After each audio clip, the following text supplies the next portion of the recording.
Before you begin searching for sources for an assignment, think about what kind of information you need. This should help you decide which kinds of sources you're looking for and, in turn, where you should go to find them.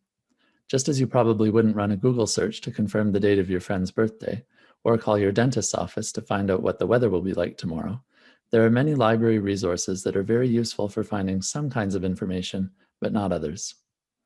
We have databases that will help you find journal articles, books, films, audio recordings, theses and dissertations, encyclopedias and dictionaries, newspaper articles, book reviews, and statistical data. Some provide access to multiple kinds of sources, but many include only one type. Among those that you can use to find journal articles, most focus on particular subject areas. So a database that's great for finding articles related to neuroscience may be of little use in your history course, for example.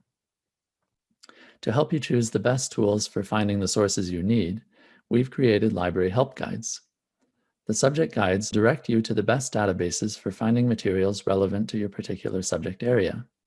There are also guides dedicated to specific kinds of sources, such as statistical data, maps, newspapers, legal resources, and government information. Also, keep in mind that you may need to use multiple search tools to find the information you need.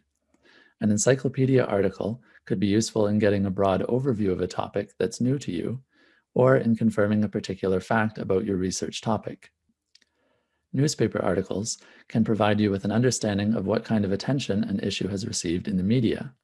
And note that because scholarly articles typically take months to be published, they are often unhelpful when information on current events is needed.